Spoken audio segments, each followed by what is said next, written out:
기도하시겠습니다. 하나님 아버지 감사합니다. 말씀하시고 우리의 마음을 기경하시사 그 말씀을 듣는 우리들이 집중하게 하시고 이해되게 하시고 주님의 뜻을 헤아리게 하여 주시옵소서. 이 말씀이 우리에게 생명이 되게 하여 주시옵소서. 이 말씀이 사도 요한처럼 60년, 90년이 지나도 내 중심에 클리어하게 남아있는 생명이 되게 하여 주시옵소서. 예수 그리스도의 이름으로 기도드렸습니다. 아멘. 여러분 말씀이 생명되기를 소망합니다. 아멘. 여러분 진짜 오늘 선포되는 말씀이 나한테 생명이라고 여러분 우리가 생각한다면 사도 요한처럼 90년이 지나도 그 예수님이 나한테 했던 그 말씀이 그대로 남아있어요. 아멘. 아멘. 지난주 말씀 기억나시는 분? 네, 괜찮습니다. 말씀하셔도 돼요. 광준 집사님이 웃고 계시는 게 자신이 있나 본데 한번 물어볼까요? 아니에요. 여러분 지난 시간에 이어서 우리는 산상수훈 강해하고 있습니다. 마태복음 5장에서부터 시작되는 예수님의 설교 나누고 있는데요. 산상수훈의 중심이 뭐였다고 했습니까? 산상수훈, 산에서 말씀하신 예수님의 가르침. 이 예수님의 가르침의 중심이 뭐였을까? 절대 윤리와 도덕, 내가 이거 해야지 복을 받을 수 있어, 내가 이렇게 살아야지만 참 착한 사람이야, 이런 말을 하고 있지 않다라는 것이죠. 산상수훈은 우리들에게 하나님과의 관계에 대해서 말하고 있습니다. 하나님과 관계가 형성된 사람은 누구인가 라는 거예요. 진짜 하나님을 만난 사람은 어떤 사람인가 라는 겁니다.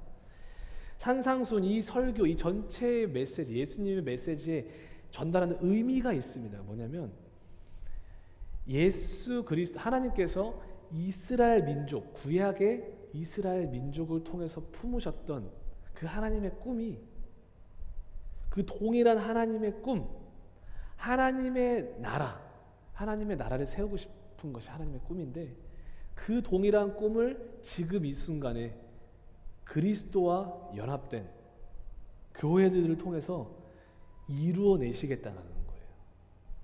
산상수훈의 가르침이 우리들에게 전달하는 것이 뭐냐면, 의미가 뭐냐면, 내가 창세기부터 구약 때부터 꿨던 그 하나님의 내 나라를 세우겠다는 그 꿈을 이제는 너희들을 통해서 이 땅 가운데 실현해내겠다는 거예요.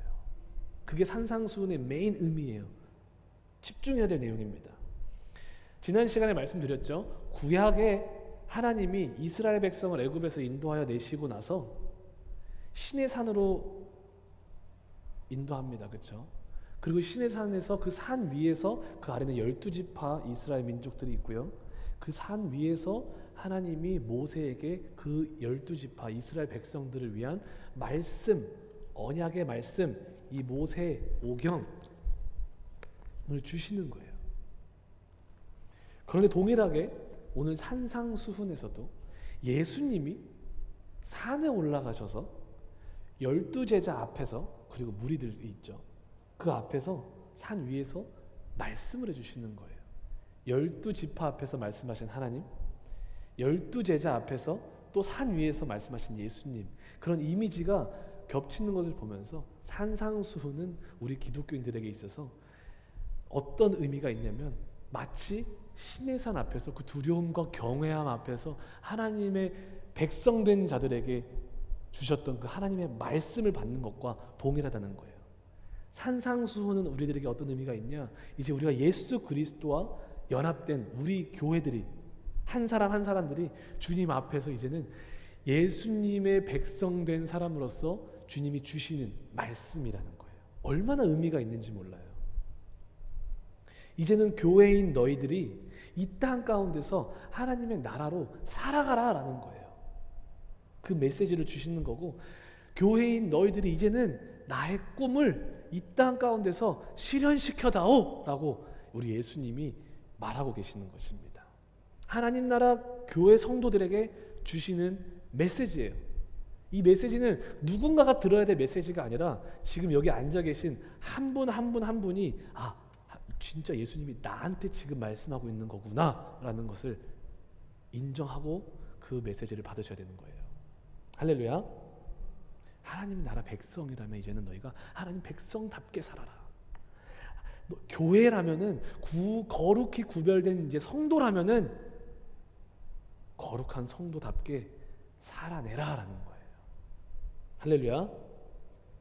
그래서 오늘 이 산상수훈 마태복음 5장부터 7장까지 이제 어마어마한 여정이 될 거예요. 근데 그 수많은 가르침 중에 하나인 첫 번째 팔복에 대해서 공부할 것입니다. 첫 번째 시간으로. 그 중에 가장 첫 번째인 심령이 가난한 자는 복이 있나니 천국이 그들의 것이며 라는 본문 말씀을 나누며 은혜를 받도록 하겠습니다. 오늘은 이 본문 말씀을 통해서 집중해서 공부할 부분이 세 파트예요. 첫 번째, 복 있는 사람은 누구인가? 진짜 복 있는 사람은 누구인가? 심령이 가난한 자는 복이 있나니 천국이 저희 것입니다 라고 말씀하는데 복이 있는 사람이 누구냐라는 거예요. 두 번째, 심령이 가난하다는 것은 도대체 무슨 말일까? 그렇죠? 근데 세 번째로 심령이 가난한 자에게는 천국이 저희 것임이라고 하는데 그들이 소유하게 될 천국은 도대체 뭐냐는 거예요. 이 세 가지를 같이 공부해 보도록 하겠습니다. 할렐루야. 자, 본문 가운데 이렇게 시작하죠. 심령이 가난한 자는 복이 있나니. 따라해 볼까요? 심령이 가난한 자는 복이 있나니. 네, 한글 성경으로는 이렇게 되어 있죠. 자, 지난 시간에 했지만은 우리가 문법을 먼저 교정하고 들어가겠습니다. 한글에서는 이렇게 시작해요. 방금 우리가 읽은 것처럼 심령이 가난한 자가 먼저 나오고 그 사람이 심령이 가난한 자는 복이 있다라고 말을 하지만 이거를 읽었을 때 우리에게 어떻게 이해가 됩니까? 심령이 가난한 자는 복이 있나니라는 말을 들었어요. 어떻게 이해가 돼요? 마치 심령이 가난해져야만 내가 복을 얻을 수 있다라고 이해가 되지 않습니까? 내가 심령이 가난해져야만 복을 얻을 수 있다라는 의미로 들려집니다. 이는 내가 무언가를 해야지만, 내가 어떤 상태에 도달해야지만 복을 받을 수 있다라는 의미로 들려요. 복을 얻기 위한 전제 조건이 가난한 심령이라고 우리는 이해할 수 있어요. 우리가 이 구절을 읽었을 때. 근데 과연 그것이 진짜 성경이 말하고 있는 의미일까? 원어와 영문을 보게 되면 오히려 반대로 설명을 하고 있다는 거예요. 심령이 가난한 자는 복이 있나니가 아니고 영어에서는 어떻게 말하냐면 Blessed are the poor in spirit. 원어에서도 똑같이 기록되어 있습니다. 그러니까 뭐냐면 심령이 가난한 자는 복이 있나니가 아니고 복이 있는 사람은 누구냐면 심령이 가난한 사람이다 라는 거예요. 즉 복이 있는 사람이라면, 이 복이 있는 사람이 되었다면 그 사람에게 자연스럽게 나타나는 것은요, 가난한 심령이라는 거예요. 이미 복이 있는 사람이 되기 위해서 내 심령을 가난하게 하는 게 아니라 내가 이미 복이 있는 사람이 되었다면, 내가 복이 있는 사람이라면 내 안에, 내 마음속에 나타나는 상태가 뭐냐면 가난한 심령이라는 거예요. 포커스 자체가 심령이 가난해져야 해가 아니고 복이 있는 자가 누구냐는 거예요. 오늘 본문 말씀. 복 있는 사람에게 자동으로 나타나는 그 성품과 성향과 그런 삶의 모습이 바로 가난한 심령이라는 것입니다. 이해되셨죠, 여러분? 그렇다면 복이 있는 사람은 그럼 도대체 무슨 말인가? 그 복은 도대체 무엇인가를 우리가 이해할 필요가 있어요. 팔복, 영어로는 beatitude라고 하죠. The blessings Jesus listed out. 예수님이 나열하신 복이라는 뜻이에요. 근데 여기서 복은요, 절대로 물리적인 복이 아니에요. 우리가 쉽게 생각하는 물리적인 복이 아니라는 것입니다. 우리식의 복의 개념으로 이해하면 안 된다는 거예요. 동서양을 막론하고 모든 종교를 막론하고 모든 문화를 막론하고 요즘 시대에 우리가 복의 개념을 말하라고 했을 때 우리는 보통 이렇게 이해하지 않습니까? 돈을 많이 벌면 복이야. 웰빙하면 복이야. 건강하면 복이야. 행복하면 복이야. 내가 계획한 모든 것을 다 이뤄야지만 복이야. 내가 원하는 것을 얻어야지만 복이야. 물리적인, 물질적인 것을 우리는 복이라고 생각하지 않습니까, 여러분? 우리 동양 사상에서도 복이라고 하면 보통 그런 거잖아요, 그렇죠? 동의되십니까? 하지만 이러한 개념으로 우리가 지금 예수님이 말하고 있는 복 있는 사람은 이라고 했을 때 그 복을 이해한다면 상당히 시대착오적인 이해라는 것을 우리가 알아야 돼요. 제가 한국에 있었을 때 어떤 분이 저한테 전화를 하더라고요. 좀 알고 지냈던 자매가 저한테 나 하나님이 복 주셔서 나 이제 1년에 2억씩 벌어. 나 하나님 너무 복을 해주셔가지고 1년에 2억씩 벌어. 용준아, 너 계좌번호 보내. 내가 돈 좀 보내줄게. 사역하느라 힘들지? 돈 보내줄게. 계좌번호 좀 보내볼래? 이러시길래 제가 거절했습니다. 거절했어요. 받지 않았습니다. 거절한 이유가 있어요. 저는 그 복에 대한 정의에 동의할 수가 없었고, 그리고 두 번째로는 그 사람의 삶을 봤을 때 그 안에 예수 그리스도를 발견할 수 없었기 때문에 그렇습니다. 그 사람의 인생 가운데 예수 그리스도를 발견할 수가 없었어요. 그 삶의 모습 가운데. 그런데 복을 받았대요. 예수님이 저에게 복을 주셨대요. 근데 그 복이 뭐냐면 돈인 거예요. 그게 보통 우리가 생각하는 복의 개념이에요, 여러분. 여러분, 이번 주에 목요일 날 무슨 날이었죠? 네? P로 시작합니다. 파워볼. 아니, 추수감사절이에요? 네, 뭐라고요? 파워볼 130 million dollars. 그렇죠? 파워볼 그거 얼마예요? 한국 돈으로 하면 환산도 안 되네요. 목요일 날 네? 목요일 날 우리 올리비아 생일이었습니다. 네. 파워볼이고 뭐고 우리 올리비아 생일이었습니다. 네. 저도 이제 그 뉴스를 봐서 어마어마한 돈이구나 했는데 그게 당첨돼요. 그럼 복입니까, 여러분? 하나님이 말하는 복은 그게 아니라는 거예요. 여러분, 본문에 주님이 말씀하는 복 있는 사람은이라고 했을 때 그 복은요, 구약 성경, 우리가 가지고 있는 구약 성경에서 말하는 복의 개념으로 이해해야 돼요. 반드시. 여러분, 이 신약 성경, 오늘 우리가 보고 있는 이 마태복음이라는 이 책이 쓰여졌을 때 이 신약 시대에는요, 이 신약 성경이 없었어요. 그렇죠? 그렇기 때문에 이 신약을 적은 저자들은요, 모든 기준이 구약 말씀에서 근거했다라는 거예요. 그들이 복을 말하던, 영생을 말하던, 언약을 말하던 무슨 메시지를 신약 가운데 적고 있든지 간에 그 모든 개념은 구약 성경에서 나왔다라는 거예요. 그 개념 자체가. 그 근원이 구약이었다라는 거예요. 이거를 이해를 하셔야 돼요. 특히 여러분, 오늘 마태복음은요, 유대인 기독교였어요. 이스라엘 민족의 후손, 유대인 기독교를 대상으로 이것을 쓰고 있는 마태는 더더욱이 구약의 이 모세오경, 장세기, 출애굽기, 레위기, 민수기, 신명기 첫 번째 5장 있잖아요. 성경에. 그 모세오경을 유념하면서 이 마태복음을 적었다는 거예요. 그럴 수밖에 없었어요. 유대인들에게 썼기 때문에. 구약에서 말하는 하나님이 생각하시는 이 복의 개념을 우리가 이해해야지만 지금 여기서 예수님이 말하고 있는 이 복의 의미를 정확하게 이해할 수 있다는 것입니다. 결국 복 있는 자가 누구이냐라는 것에 대한 해답을 우리는 찾을 수 있게 되는 거예요.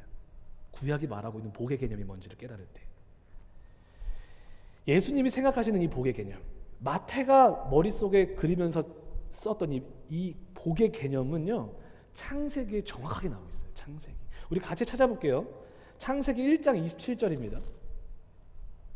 창세기 1장 27절에 뭐라고 말씀하시냐면 27절 28절에 하나님이 자기 형상 곧 하나님의 형상대로 여러분과 저 사람을 창조하시되 남자와 여자를 창조하시고 하나님이 그들에게 뭐를 주셨다고요? 복을 주셨다. 복을 주시며 하나님이 그들에게 이르되 생육하고 번성하며 땅에 충만하라. 땅을 정복하라. 바다의 물고기와 하늘의 새와 땅에 움직이는 모든 생물을 다스리라 하시니라.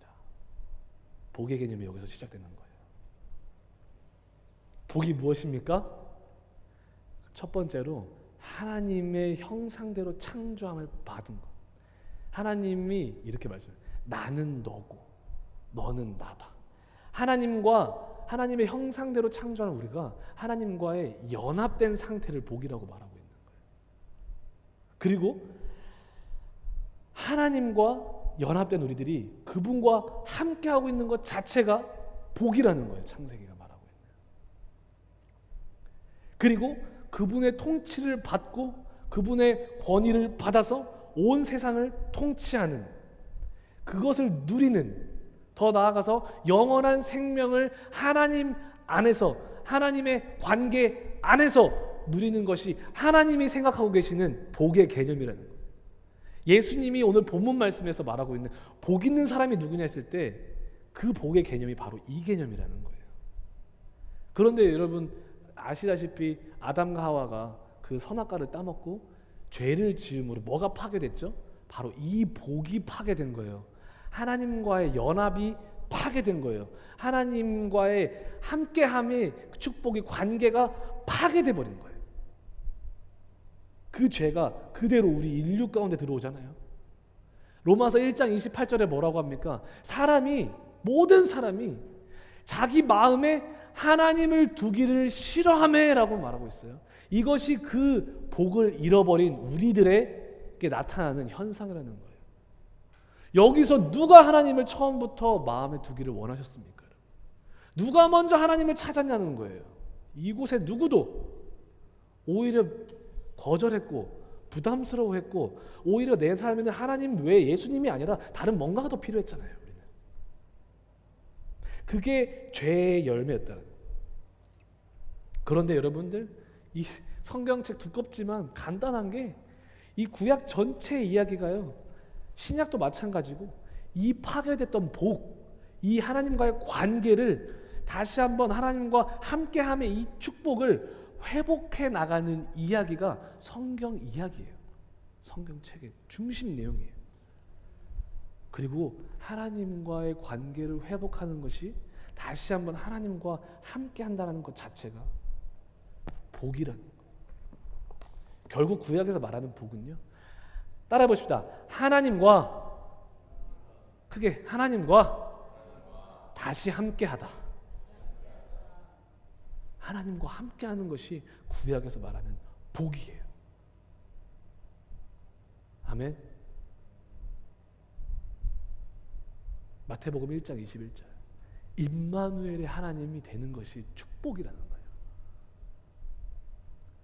내가 세상 끝날까지 너희와 함께할 것이다. 임마누엘의 하나님. 이것이 우리가 받을 최고의 축복이라는 것입니다. 결국 예수 그리스도를 통해, 그 십자가와 부활의 사건을 통해 원수되었던 그 하나님, 끊어졌던 그 관계가 화해를 통해서 회복된 상태를 말하고 있는 거예요. 예수 그리스도를 영접하고 그분 안에 거하는 것이 복이다라고 말하고 있는 거예요. 파워블 130 밀리언 달러스 당첨되는 게 복이 아니다는 거예요.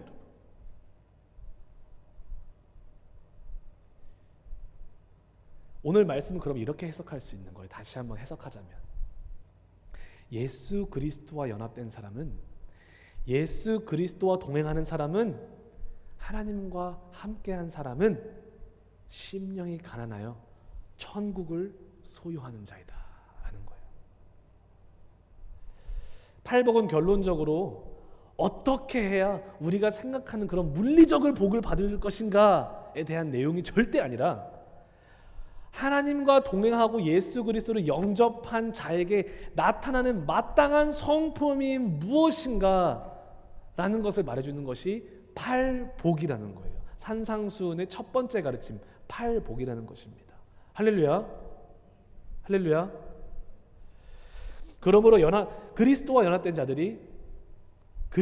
자들에게 나타나는 이 복된 성품은 반드시 그 삶 가운데 소유하게 하는 것이 있어요. 그것이 뭐냐면, 이 성품이 내 안에 정말 있다, 심령이 가난함이 정말 있다, 그러면요 그것이 나로 하여금 내 하루하루 삶 속에서 소유케 하는 게 있어요. 그게 뭐냐면 천국이라는 거예요.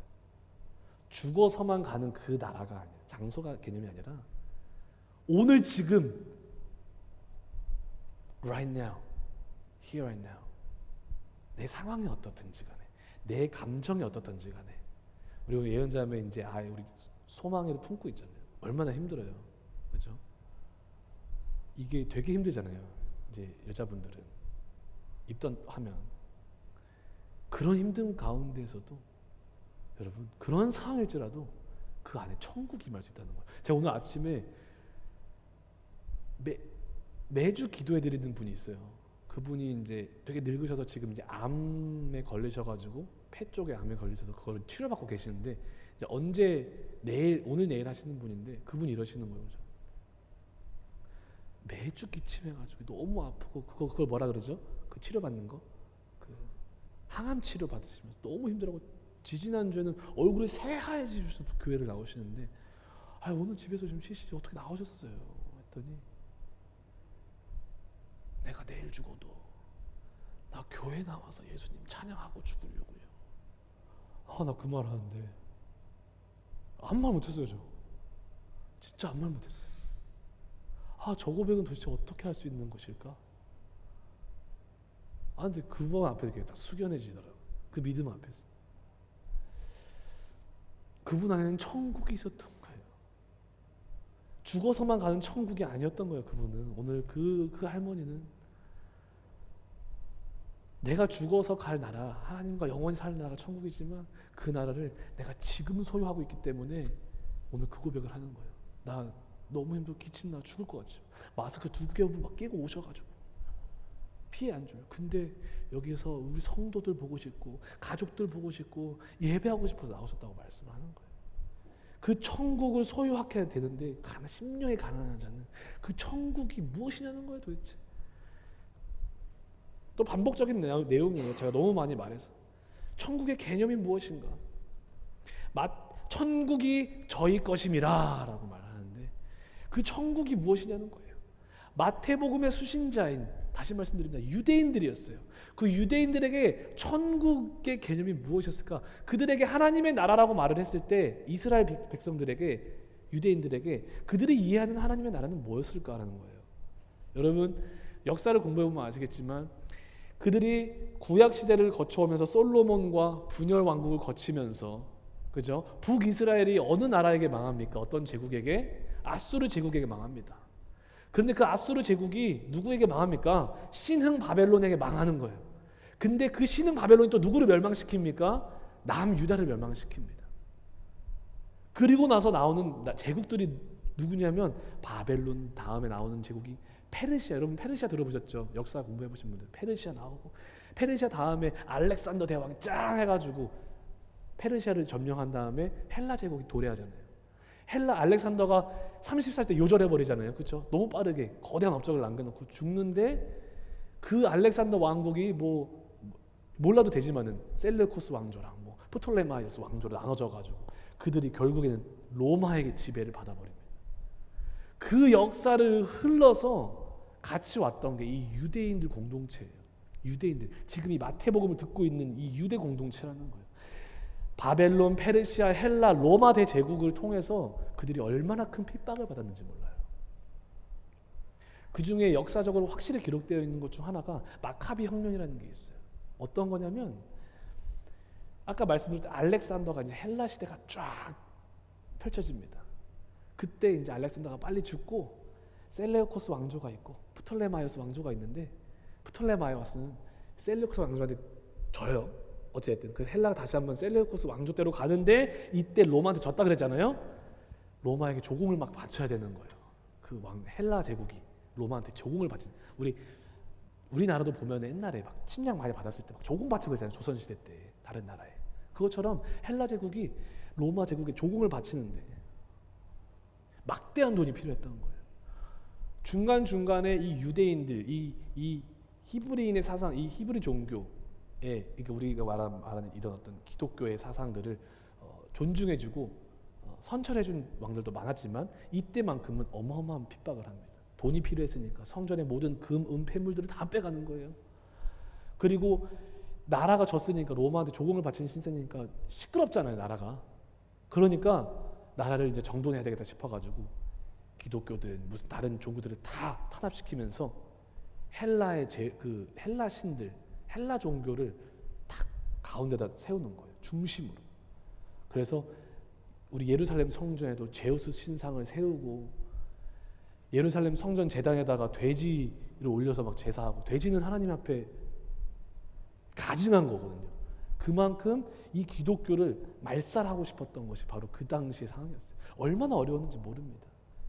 여러분, 그런 탄압을 받았을 때 어떤 세력들이 일어나냐면 개혁파 유대인들이 생겨납니다. 어떤 사람? 진보주의죠. 어떤 거냐면 우리 타협하자. 이 정도는 괜찮아. 이 정도는 괜찮아 하면서, 그러면서 율법을 파괴하기 시작하고 율법을 안 지키기 시작하고 섞이기 시작하면서 정체성이 다 사라져버리기 시작하는 거예요. 그때 우리의 정체성을 지켜내자 했던 사람들이 바로 마카비였어요.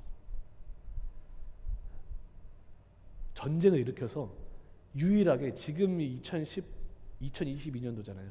그때부터 지금까지 유일하게 유대인들이 독립국가로서 있었던 그 100년이 바로 이 마카비 혁명 때문에 일어난 거예요. 재미없죠, 여러분? 네, 여러분 표정을 보면 알 수 있어요.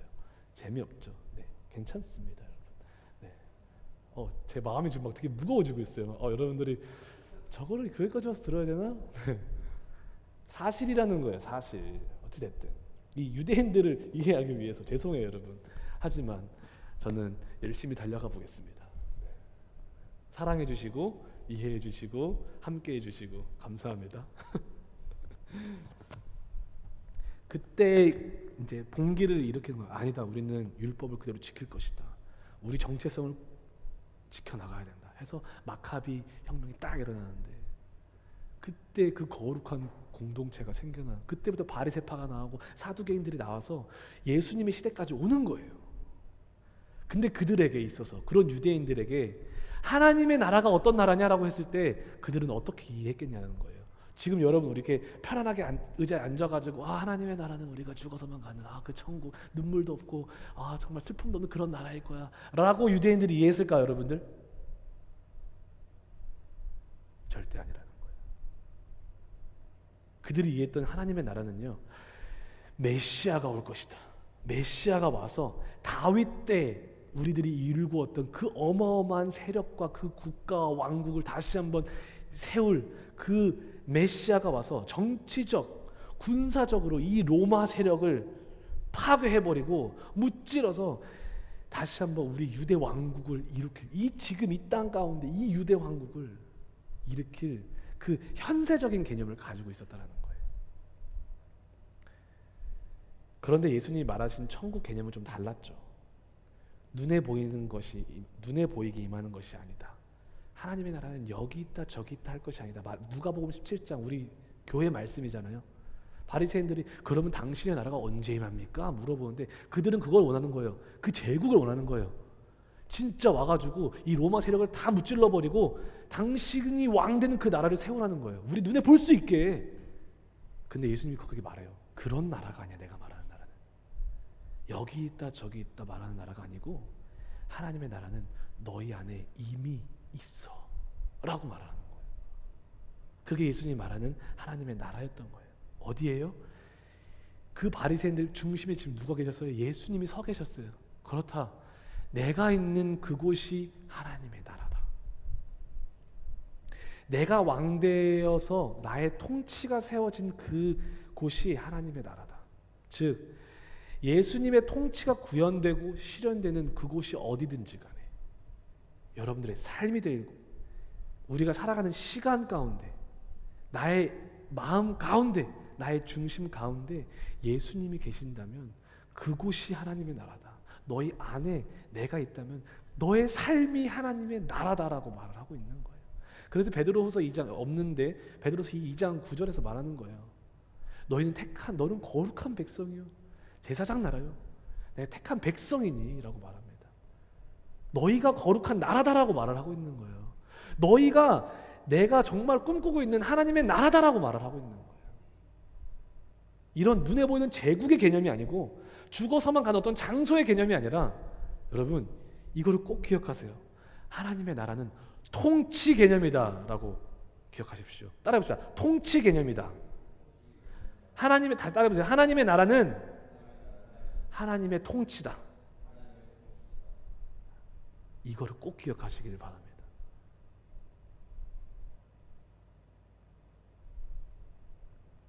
제가 그랬어요. 너 교회 왜 다녀? 천국 가려고요. 그럼 전 천국 못 간 거예요. 그런 개념이 아니거든. 하나님 나라는 이미 너 안에 임한 것이다라고 말씀을 하고 있어요. 장소 개념이 아니라는 거예요. 그렇기 때문에 여러분, 하나님의 나라는 엄청나게 현세적이면서도 실질적일 수밖에 없는 거예요. 제국의 그런 모습이 아니라 내 안에서 이루어지는 시작되는 하나님의 나라는 너무나도 확실하고 만져지고 볼 수 있는 게 하나님의 나라라는 거예요. 내 삶을 통해서. 그래서 아브라함 카이퍼라는 정말 우리 믿음의 선배가 있는데 그분이 뭐라고 하냐면 이렇게 말하는 거예요. 모든 영역에 하나님의 통치를 구현하는 영역 주권서를 그래서 주장하신 거예요. 무슨 말이냐? 하나님의 나라는 하나님의 통치다. 그렇기 때문에 내 안에 시작되는 하나님의 나라는 내 삶의 모든 영역 가운데 그분의 통치가 세워지는 것이다. 그것이 내 삶에 정말 세워졌을 때 우리는 그것을 부인할 수가 없는 것이며 내 삶은 달라지는 것이며 그곳에서 내가 볼 수 있는 확실한 하나님의 나라를 나는 볼 수 있는 거예요. 그럼에도 아브라함 카이퍼는 이렇게 말하는 거예요. 그럼에도 현실에서 하나님의 나라가 완성되는 것은 아니다. 주님의 재림 때 우리 찬양했잖아요. 보라 주님 구름 타시고 다시 올 때, 그렇죠? 주님이 다시 오실 때 그때 비로소 지금 내 안에 시작된 하나님의 나라가 주님이 다시 오시는 그 날 완성된다라고 주장을 하는 거예요. 그것이 바로 기독교에 있어서 가장 중요한 신학 용어 중 하나가 뭐냐면요. 따라해볼까요? 이미 already 그러나 아직 이미 그러나 아직이라는 개념이에요. 이게 천국의 개념에서 반드시 들어가야 되는 개념이에요. 이미 임한 하나님 나라 내 안에서 회개하라 천국이 가까이 왔느니라. 회개하라 because the kingdom of heaven is at hand. 우리의 손에 닿을 만큼 가까이 온 나라가 이미 내 안에 있는 하나님의 나라라는 거예요. 시작된 하나님. But not yet. 그러나 아직 완성되지 않은 하나님의 나라. 언제 완성되는가? 예수 그리스도 다시 오시는 그날. 그래서 여러분들 진짜 예수님을 만난 신앙인들에게 나타나는 현상이 뭔지 아세요? 그거 있잖아요. 3일 작정하고 포기하는 거. 작심삼일 못한다는 거예요. 왜냐하면 지금 시작한 이 하나님의 나라, 그런데 아직 완성될 그 하나님을 고대하며 나가는 거예요. 기쁨 가운데 그 나라를 바라보고 가기 때문에 주일날에 은혜 받았다가 월요일날 다시 아무렇지도 않게 살아가는 그런 삶이 안 된다는 거예요. 진짜 예수님을 믿는 사람들은. 근데 정말 제가 이런 말을 들은 적 있어요. 작심삼일이 나쁜 게 아니다. 3일 후에 다시 작심삼일 하면 되잖아. 6일 후에 또 작심삼일 하면 되잖아. 오히려 리마인드가 되고 좋네. 우리도 그렇게 하자는 거예요. 여러분 신앙인이라고 항상 좋은 길만 갈 것 같으세요? 여러분 다 경험하시잖아요. 가다가 자빠져요. 시험 들어요 우리가.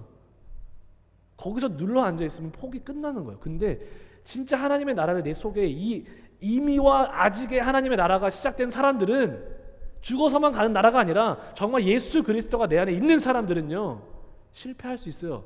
그런데 절대 포기하지 않는다는 거예요. 왜냐하면 이미 시작한 하나님의 나라가 있고 확실한 거예요 나한테. 그런데 아직 도래할 하나님의 나라, 완성될 하나님의 나라를 알기 때문에 two step forward 하고 두 발자국 가는데 한 발자국 우리 뒤로 넘어질 수 있어요. 그런데 이게 너무 실질적이기 때문에 예수님이 너무 살아계시기 때문에 주님 손 잡고 세 발자국 가는 거예요. 또 넘어졌어. 두 발자국 뒤로 넘어졌네요. 포기하지 않는 거예요. 주님 손 잡고 또 가는 거예요. 네 발자국 앞으로 가면 되지. 또 좀 뒤로 가면 어때? 5발자국 앞으로 가면 되는데. 이게 신앙인이에요. 이게 천국이 임한한 사람의 삶이라는 거예요. 복 있는 사람은 누구인가? 하나님의 통치를 누리는 자라는 거예요. 내 삶 속에 하나님의 통치를 누리는 자가 정말 복된 사람이라고 오늘 말씀에서는 말을 하고 있는 거예요. 그 사람이 정말 교회다, 그 사람이 정말 성도이다라고 말을 하고 있는 거예요. 그런 복된 사람에게 하나님과의 관계가 회복된 그 사람에게 나타나는 너무나도 자연스러운 현상이 바로 무슨 현상이냐? 심령이 가난하다는 거예요. 심령이 가난하다. 가난한이라는 단어는 여러분 잘 들으세요. 지금부터 프토고이라는 단어를 씁니다. 또 시작이야 목사님. 막 원어를 막 갖고 오고 듣고 흘리셔도 됩니다. 프토고이 의미가 무엇이냐면요, 그 가난한이라는 단어의 의미가 극빈자라는 상태예요. 극빈자. 무슨 말이냐면 외부의 도움 없이는 하루도 살 수 없는 사람. 나 스스로에게 내 생명을 유지할 수 있는 능력과 소망이 없는 것을 인지하고 인정한 상태. 그렇기 때문에 나 밖에 다른 존재에게 도움을 구할 수밖에 없는 상태의 의미를 가지고 있는 게 오늘 단어, 가난한 단어, 프토고이의 단어의 의미인 거예요. 절대적 가난이에요. 절대적 죽음. 결국에 이 단어는요, 내 생명에 관한, 내가 어떻게 할 수 없는, 내가 가지고 있는 이 생명과 죽음의 문제를 다루는 단어라는 거예요. 근데 이 가난한 앞에 뭐를 씁니까? 심령이 가난하다라고 쓰잖아요. 그러니까 물리적인 가난함이 아니에요. 근데 누가복음 2장 6절 맞을 것 같은데, 그것을 보면서 누가복음에는 똑같은 이런 말을 하면서도 심령이라는 단어가 빠져 있어서 해방주의 신학자들이나 그런 사람들은요, 이거 보라고, 이거 심령, 우리 영적인 문제가 아니라 그냥 우리 물리적인 거야. 내가 가난한 거 있잖아요. 진짜 물리적으로 돈이 없어서 가난한 거, 그걸 말하는 거야 라고 말하고 있는 거예요. 근데 그게 아니에요. 절대. 심령이 가난하다라는, 물리적인 가난함이 아니라 내 심령, 내 영혼이 극빈자의 상태에 있다라는 거예요. 그런 상태, 정말 복 있는 사람, 예수님을 만난 사람들은요, 그 상태에 들어간다는 거예요. 내 생명, 내 영혼, 내가 어찌할 수 없네. 내 이 앞에 있는 죽음을 누가 나를 해결해 줄까? 여러분, 이 자리에 앉아 있는 분들 중에서 누가 여러분들의 죽음을 해결할 수 있습니까? 나 스스로 여러분들의 죽음을, 내 죽음을 해결할 수 있는 사람이 있습니까? 파워볼 130밀리언 달러 얻었다 한들 그것이 여러분들의 죽음을 해결해 줍니까? 아니라는 거예요. 여러분, 우리들이 집을 수십 채 가지고 있어도, 우리가 원하는 것을 다 얻었다고 할지라도, 부카티, 람보르기니, 포르쉐 수백 대 가지고 있다고 할지라도, 여러분들이 이상적으로 생각하고 있는 그 삶이 어떤 삶일지라도 그것이 여러분들의 죽음을 해결해 줄 수 있습니까? 우리 모두가 동일한 답을 갖고 있을 줄 압니다. 해결할 수 없어요. 죽음 앞에서 그 모든 것들은 먼지 쪼가리가 됩니다. 여러분, 그것을 깨닫는 거예요. 오직 예수 그리스도가 답이라는 것을 깨닫는 거예요. 그 나의 죽음 앞에. 그게 심령이 가난해진다는 의미예요. 여러분, 결국 우리는 다 죽어요. 여러분, 죽음 이후에 천국과 지옥이 있어요. 여러분, 인정하든 인정하지 않든 우리들의 현실 삶도 그거를 증명해내고 있습니다. 너무 많은 것들이. 근데 그 죽음 앞에 나의 그 영원한 생명이 될지, 영원한 지옥에서의 죽음이 될지를 해결할 수 있는 유일한 방법은 예수 그리스도시라는 거예요.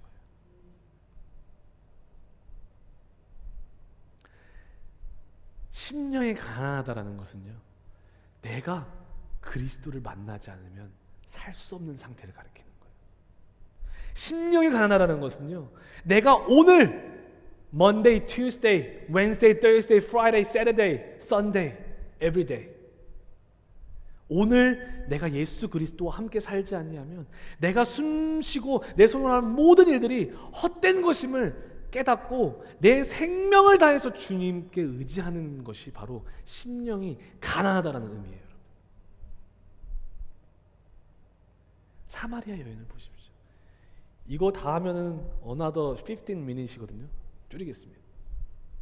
진짜 심령이 가난한 자들이 어떻게 행동하는지를 보시라는 거예요. 사마리아 여인,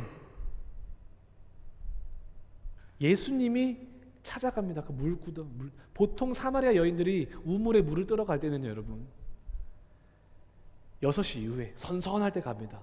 근데 이 사마리아 여인은 부끄러운 거예요. 자신의 신세가 다른 사람들한테 밝혀지면 욕을 먹고 돌을 맞아 죽을 수도 있는 그런 상황 가운데 남편이 5인데 그 지금 하나 더 있는 것은 또 자기 남편도 아니에요. 얼마나 부끄러운 상황 가운데 있는지 몰라요. 그런 절박한 상황 가운데 있는데 예수님이 그 사마리아인을 찾아오십니다. 근데 그 사마리아인이 어떻게 합니까, 여러분? 최소한의 그 사마리아인은 그 자기 상황 가운데서 자기가 어떻게 할 수 없는 자신의 생명, 자신의 처지, 그거에 대한 목마름이 있었어요. 하나님의 나라를 향한 목마름이 있었어요. 그래서 예수님이 그러잖아요. 이 물을 마시는 자는 영원히 목마르지 아니할 것이다. 내가 주는 물을 마시는 자는 영원히 목마르지 아니할 것이다. 사마리아 여인이 그러잖아요. 주님, 저에게 그 물을 주시옵소서. 그리고 제가 다시는 이곳에 내가 피해서 살고 소망 없는 거 알지만 그래도 나올 수밖에 없는 이곳, 이 우물가에 다시 나오지 말게 하여 주시옵소서. 바라는 거예요. 그 여자가 예수 그리스도를 만납니다. 복음을 듣습니다. 그 순간 가난한 심령으로 가득했던 그 여인에게 하나님의 나라가 임합니다. 그리고 그 여자가 어떻게 한 줄 아십니까? 피해 다녔던 그 공동체, 그 마을 사람들한테 자기가 의지했던 양동 있잖아요. 우물 양동이를 던져버리고 뛰어들어갑니다. 내가 그리스도를 보았다. 와서 보라. 전도하기 시작하는 거예요. 두려워서 피해 다녔던 그 자신감이 어디서 나왔을까요? 그 여인의 그 자신감이 어디서 나왔을까요? 그 안에 있던 가난함을 통해서 예수 그리스도를 만나고 나를 구원하실 분은 예수 그리스도뿐이다라는 그런 간절함 속에 복음을 만나고 예수님을 만나고 그런 변화가 일어나는 거예요. 가나안 여인, 예수님이 시돈과 두로 지방을 갑니다. 그런데 유대인들 지방으로 가는 거예요. 지금 유대인들 이스라엘에서. 근데 가나안 여인, 이방 여인이 와서 예수요, 예수요, 우리 딸이 귀신이 들렸습니다. 죽기 일보 직전이에요. 살려주소서 막 이렇게 소리를 지르는데 예수님이 들었어요. 분명히 대꾸를 안 하시는 거예요. 헐. 제자들이 너무하다 싶어가지고 주님, 예수님, 선생님이요. 저 여자가 계속 이렇게 소리를 지르는데 왜 대꾸를 안 해주십니까? 예수님이 그러는 거예요. 옆에 이 여인한테 말하면 되는데 뭐라고 하냐면 나는 이스라엘 자손 외에 내 잃어버린 양들 외에 다른 사람에게 보냄을 받지 아니하였다 하면서 무시를 해버리시는 거예요.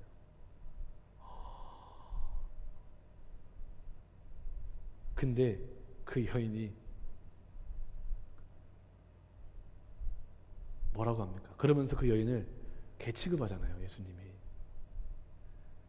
내 자녀에게 줄 떡을 개에게 주는 것이 마땅치 아니하다라고 그래요.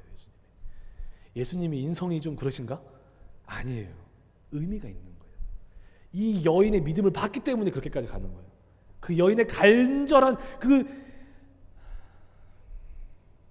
여인의 너무 흥분하면 안 되니까 가난한 심령을 오히려 우리에게 보여주고 싶었던 거예요. 그렇게 계칭을 당했는데 그 여인이 어떻게 합니까? 이방 여인. 맞습니다, 예수님. 저는 개입니다. 그러나 개들도 주인의 상에서 떨어지는 그 부스러기를 먹지 않지 않습니까? 저를 구원해 주시옵소서. 제가 이렇게까지 하는 이유는 예수 그리스도밖에 답이 없기 때문에 그렇습니다.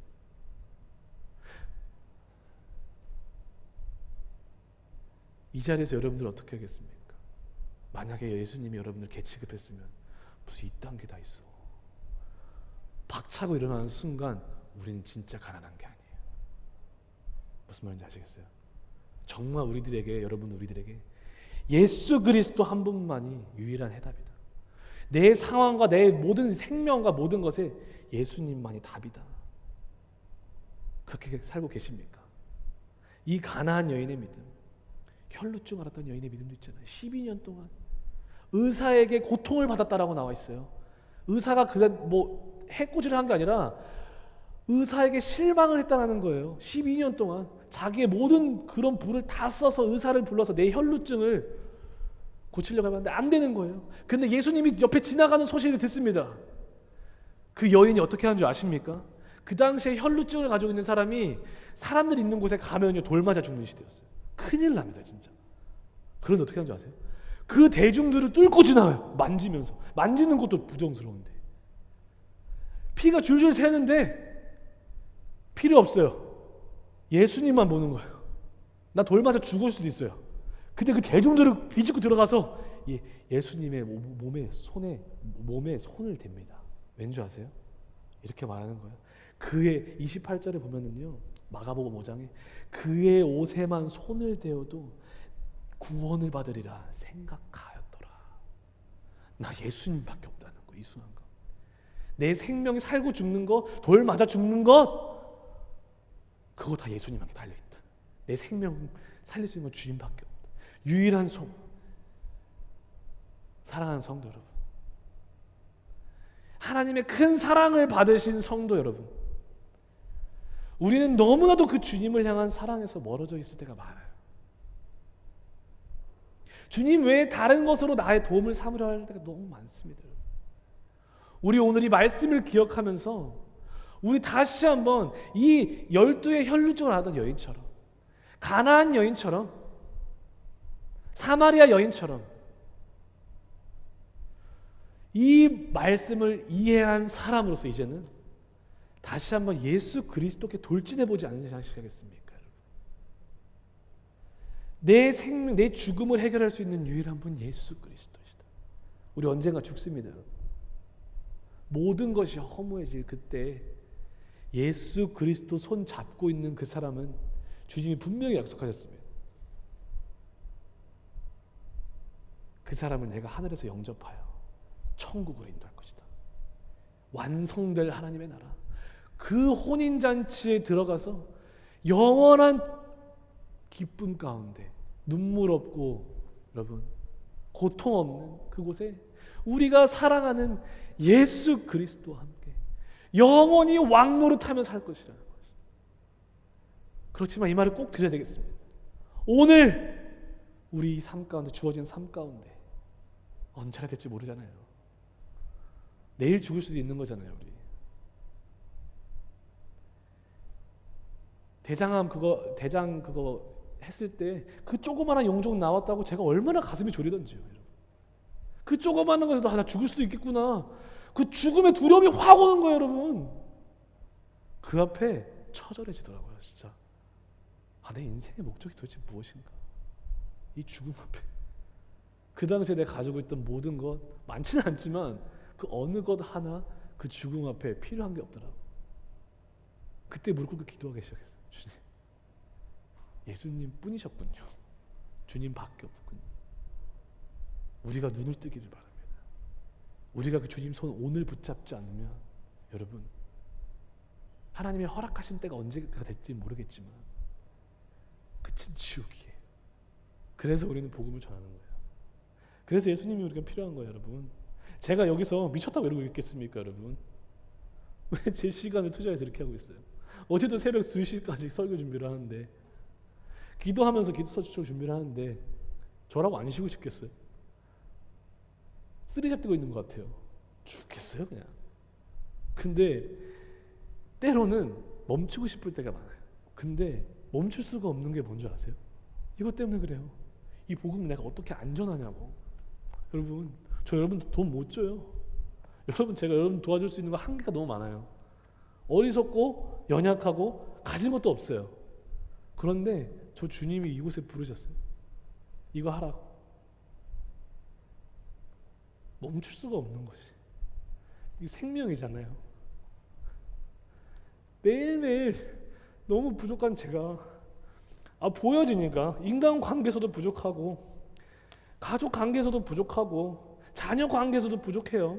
할 수 있는 게 많이 없을 때가 많아요. 무너질 때가 많은데 포기를 못 하겠는 거예요. 포기할 때마다 여러분들 최소한 할 수 있는 건 기도할 때마다 여러분들 얼굴 떠오르면서 기도하고 설교 준비하는 것밖에 없어요.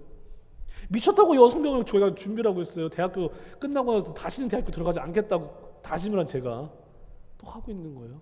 왜? 성경이 생명이니까, 우리가 이걸 꼭 알아야 되니까, 우리가 이걸 알아야지만 주님을 만날 수 있으니까, 우리가 이걸 알아야 되니까. 또 오도방정 떠는 거예요, 여러분. 어떻게 하면 리드컴 쇼핑센터 매니저 전화해가지고 거기 가서 찬양하고 말씀 전할까? 메이스토리 그 사장님한테 전화했어요. 아까 말씀드렸잖아요. 거기서 복음 전할 수 있게 해주시겠대요. 어쿠스틱 하면서 그것도 하려고 하고, 돈 이번에 3,000불 내가지고 성경 쪽복음 또 주문했습니다. 여러분, 길거리 가면서 사람들에게 복음 전하려고. 이런 미친 짓을 왜 하고 있냐고. 제가 저를 위해서가 아니라, 물론 저를 위해서도 있지만 이 복음이 생명이기 때문에 그래요. 여러분, 우리 다 죽는다니까요. 해드릴 거 없어요. 솔직히 여러분들이 인정하든 말든 저는 해드릴 게 많이 없어요. 근데 최소한 제가 숨을 쉬고 있는 동안에는, 최소한 함께 있는 이 순간만큼은 우리가 다 언제 어디로 갈지는 모르잖아요. 그런데 그 순간만큼은 저는 복음을 전하고 싶은 거예요. 예수님을. 저에 대한 게 아니고 킹덤 무브먼트 교회 있다가도 없어질 수 있는 거예요. 근데 하나님이 허락하신 시간만큼은 복음 전하고 싶은 거죠. 이게 생명이기 때문에 그래요. 여러분, 복 있는 사람이 누구냐? 예수 그리스도를 만나는 사람이에요. 예수 그리스도를 만나는 사람이에요. 여러분, 다른 게 복이 아니에요. 예수님을 만나면 더 가난해져요. 물질적이 아니라 더 예수님을 알고 싶어져요. 예수님을 더 찾게 돼요. 여러분. 그리고 그게 얼마나 큰 행복인지를 누리게 됩니다. 여러분. 그리고 천국을 소유하게 됩니다. 이 땅에서.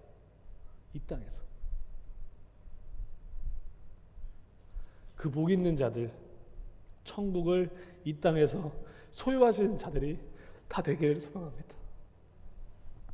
찬양하시겠습니다.